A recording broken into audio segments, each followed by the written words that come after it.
they said, I'm Sultan.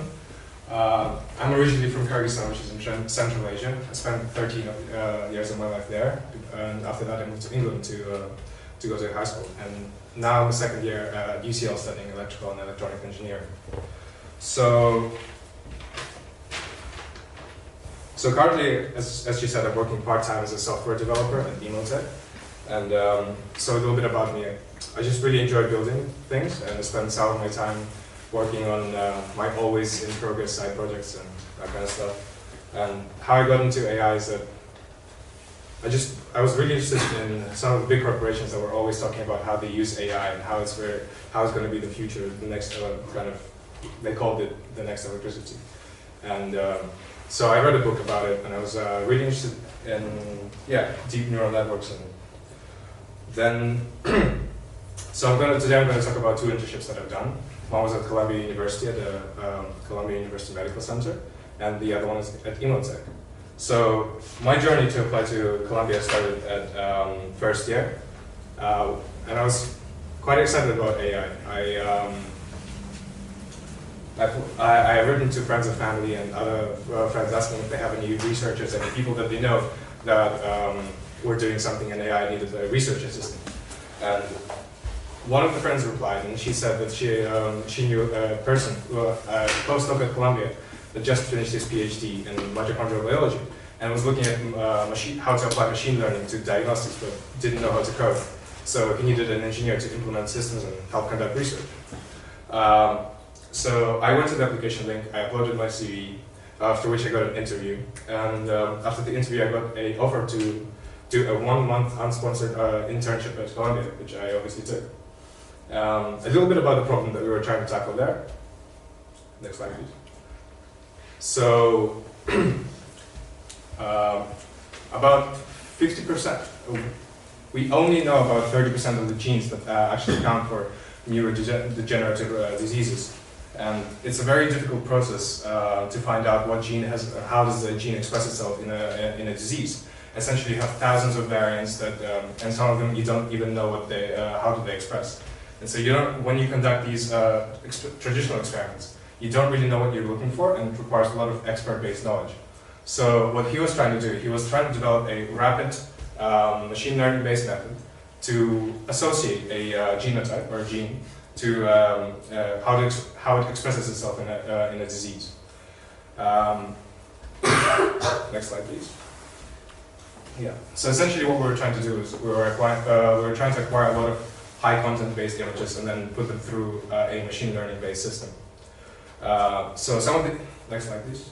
So some of the images that we were dealing with were like this. So as over thousands of years, we've evolved to recognize emotions and faces and recognize face in general.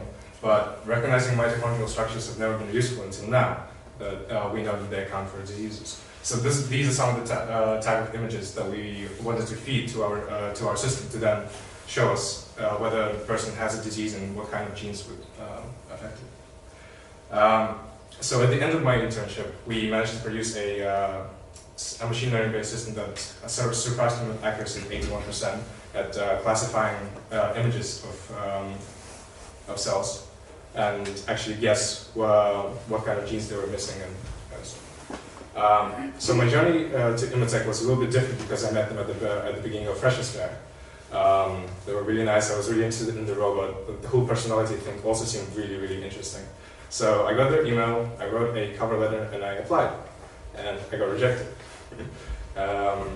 That's because they were looking for master's students. But they did invite me to a data collection event, and after I went to that data collection event, I got to meet some of the devs team and some of the part of the speech research team, which was really nice. And at the end of the year, they offered me a 1-month internship at the end of summer.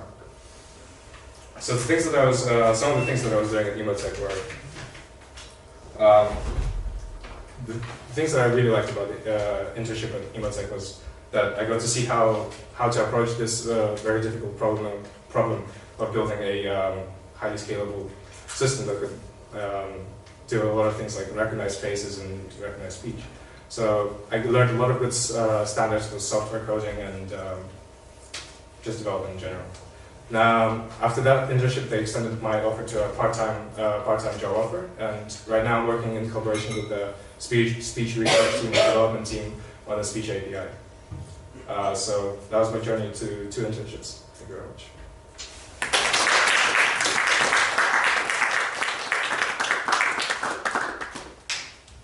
Okay, thank you for your wonderful talk. And actually, when we were doing rehearsal, I remember you were saying the difference of when you learn coding yourself as compared to when you actually do coding in a company. Is that what you want to highlight? Definitely. So when you learn coding yourself, you skip through a lot of very important things that matter a lot in production grade systems. So in here, because I was learning from experts in their fields, I was able to to learn a lot from them and to not make the same mistakes, which I think was very useful. And yeah, I'm grateful for that. Okay, nice. So next one, seconds to set up. So Akshay, he was, I think his story is quite unique, I would say, because I've never dealt with any candidates in such long process. But you're still happy with us, right? I am happy. So yeah, just want to start. My first intention is always to bring a smile to user's face, and then I start on building the road towards that. And for me, this slide is me in a nutshell. So who am I? Next slide, please. So yeah, my name is Akshay. I am a UX designer and also product owner at Emotech. And this will be about my journey of how I got my job here in my current role. So next slide, please. So this is since high school, this was my dream. Growing up in the time of, the iPhone and all of that, this was what I wanted to do. I wanted to create amazing products and experiences for people around the world.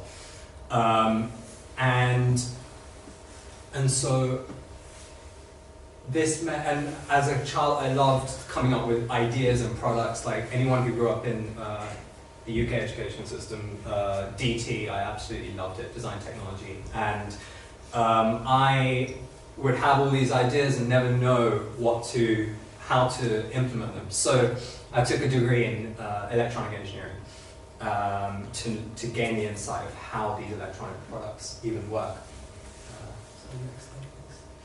And so this exact time last year, I was graduating from my master's in electronic engineering.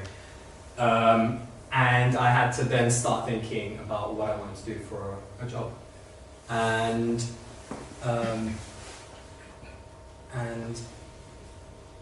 so the first thing that I did was I wanted to set out my interests.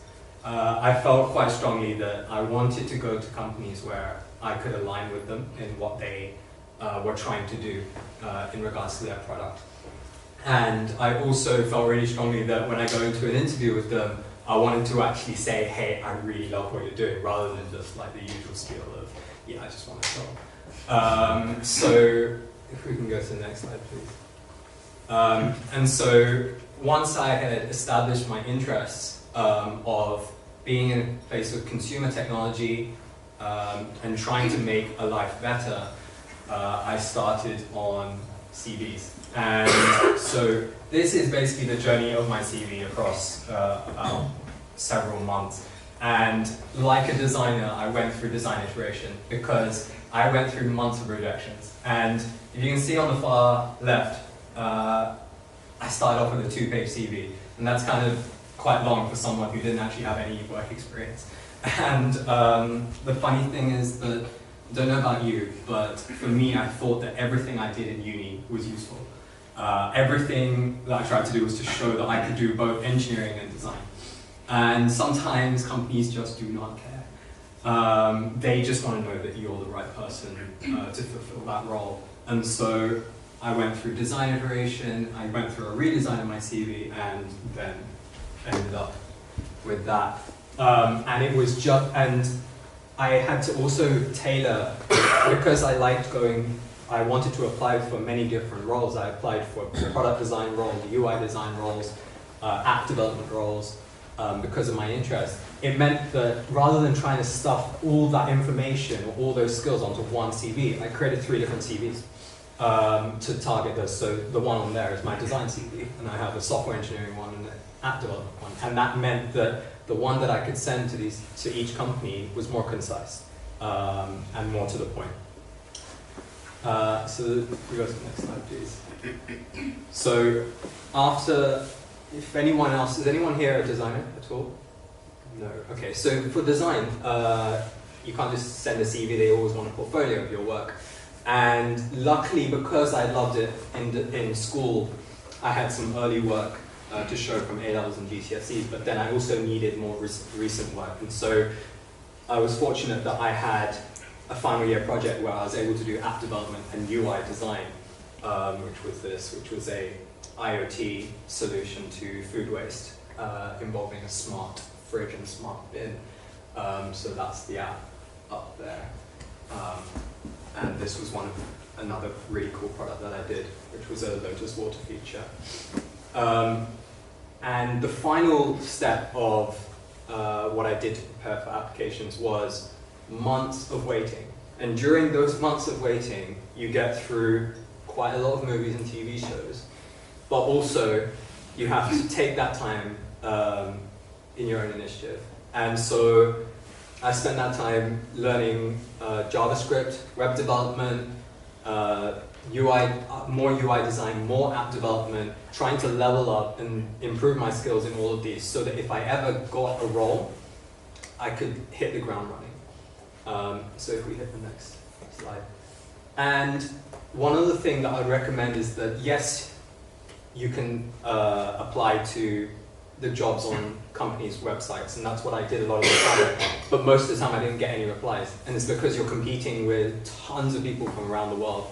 But some of the best opportunities are when you get to meet companies face to face and talk with them and look them in the eyes. And so the opportunity that I had was an event called Silicon Milk Roundabout, if anyone has heard of it.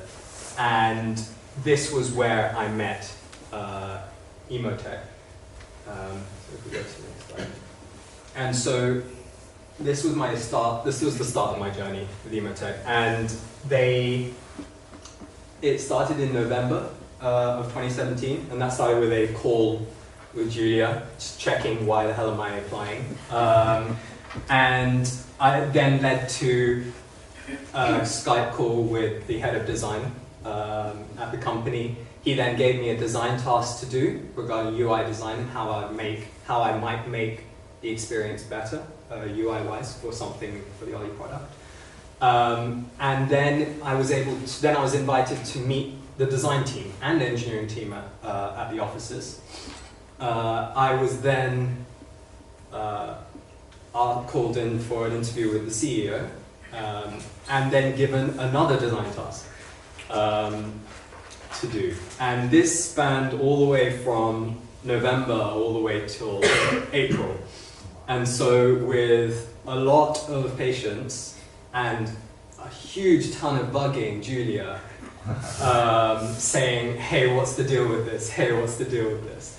I was finally offered an internship at Emotech for 3 months. So there was no guarantee that this would turn into full-time employment, but based on performance, if I did well, it could go somewhere. And so what did I do in my internship? Well, straight away I was thrown in at the deep end. I was told, okay, we need some web apps developed for demos. So I was learning React from scratch, which was really fun, nice high pressure because there was an investor demo coming up. And then also I was able to do UX research work to make the prospective Ollie app better before that project started. I then was able to design some web tools to help our UX design team. with the Ollie product. And after just 2 months, I was offered a full-time role at Emotech to be a UX designer. And then a further month later, I was given the opportunity to lead. We go to the next slide. I was given the opportunity to lead the Ollie app project, and it's quite funny because it's almost released, but because it's not released, I had to blur that image. Yeah, this was really great because I could use the experience that I'd gained in app development and grow in my leadership skills, grow in my knowledge of how a real product is created and deployed onto the App Store. And so, if we go to the next slide now. So, what's my current life? I'm part of this great team. And so the app, we finished it just last week, and now I'm working on getting Ollie, refining the UX for Ollie. And what I love about working here is it's not easy. We're up against it. We're a really small company against huge companies, but that's what makes it exciting. The idea about a startup, what I loved about it was exciting, it was risky, but you felt that you could make a difference right there and then because it's flat structure, there's no hierarchy. If you have an opinion, you share it, and if people agree, they go along with it. And this is what I love.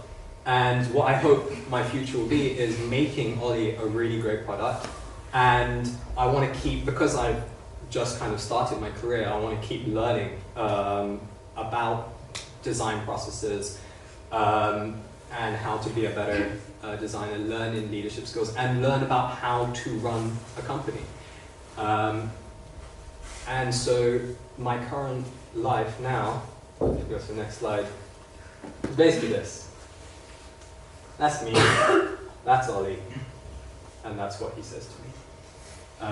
So yeah, thank you very much.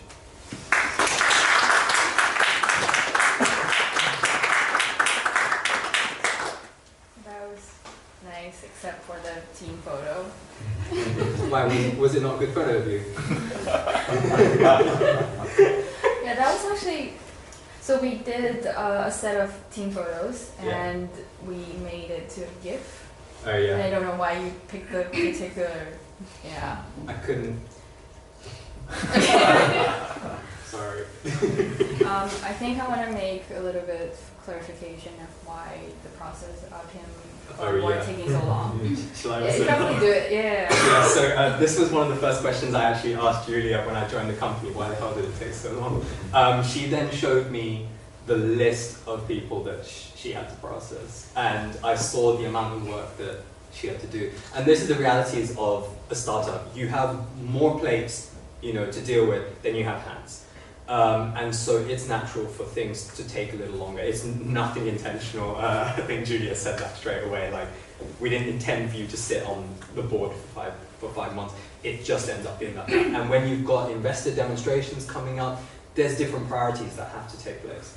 And so I became a bit more understanding after that. And to be honest, you have like so many different skill sets, and each team wants to make sure that you're the right person. Yeah. So that's why you're getting three tasks, right? Yeah. Yeah. Okay. Cool. So next one is Xinyue. She's she got her job like this, basically. Vijay, just share your story. Yeah. Hi everyone, I'm Xinyue, and I did my internship here last summer, and then I went back to Xinyue, which is UCL. I finished my computer science degree there, and then I came back as a full-time software developer here. So yeah, as Julia just said, I got my job like this because it's unlike Akshay, who's doing like tons of interviews and 4 months process. I just have a Skype call with over there, about 20 minutes, and then I got the offer. But yeah, but that's not maybe I should start from beginning because it's not that easy. So it was last summer, around May. It was the exam time period of UCL. I saw the email from our department tutor saying that Emotech is hiring. They want some interns. So I clicked on their website and I saw 4 CES awards and some artificial intelligence stuff and robotics. So I think, whoa, that sounds amazing. So maybe I should apply it. And then I quickly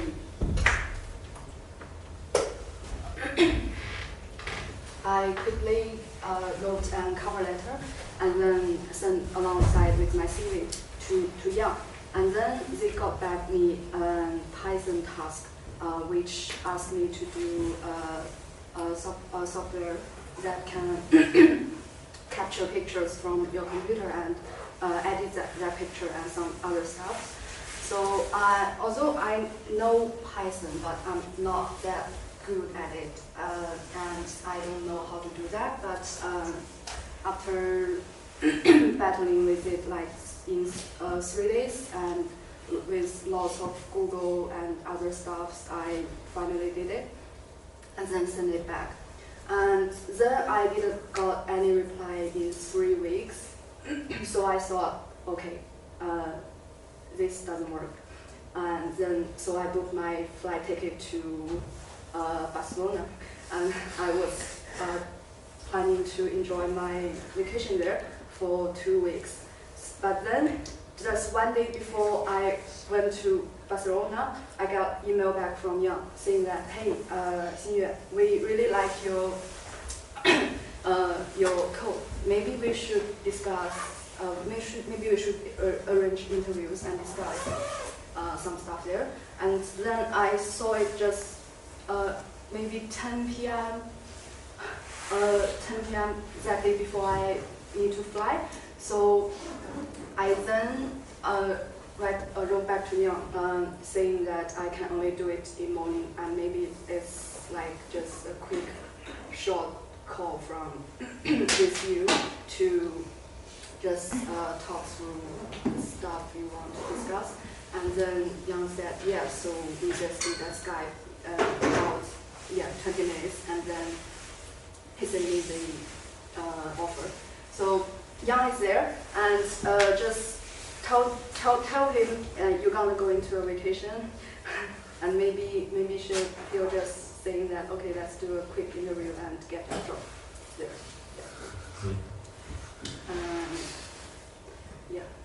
Do you want me? So why do you think we like you this much?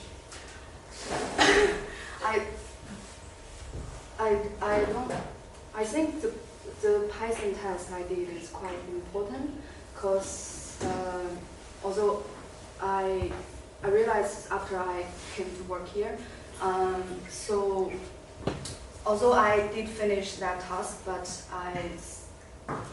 coding at the uni is a bit of it's only your business, so you can do whatever you want, but it's not it's not like work as a software developer. So what they want is not only completing a task, but completed with structured code, with clear commented code that everybody can understand it. So I think if anybody here have a chance to do a test like that, you should keep your code like structured, well commented, and make it easy to understand for anybody that have no idea what you are doing. So yeah, that's it. I think Xinyue basically said you have to have a mind of you'll be working in a team, and you need to, well, either through talking or through a code to make sure others can work with you easily. I would say that's why it takes a relative short of period for us to get her in. And also I think the way Xinyue approached us through sort of internal emails from UCL is also a quicker way actually for us to get to know you. Yes, actually I got, last summer some of my classmates just asked me, hey, what are you doing right now? And I'm saying that I was doing an internship at Emotech. So, and then they asked me what was this about and what was going on here, and I told them I was doing like speech data collection project and other stuff here, and they was saying that, oh, that sounds great. How do you find out this company? I'm saying that you should check your email. It's there for everybody. It's a department email, department-wide email, and I just be careful, go through your mailbox, and maybe there are some opportunities. Yeah, because, well, a lot of team members here at Emotech are from UCL, Imperial College, Edinburgh University, and we do try to approach our like professors or anyone we know at university to like give recommendation or something. So it would be easier to get credentials to get here. And also I think Akshay mentioned that he went to the job fair to actually meet the people in the company, which, well, Meet AI is also another great platform for you. Like, it's not necessarily Meet AI, but any other sponsored meetup or things that you can actually meet people in the company. It's not just for them to know you, it's also to see if you fit the vibe there, whether you like them or not, which I personally find is very important for an internship or job opportunity. So Xinyue mentioned a mysterious person, Yang, and he was actually there.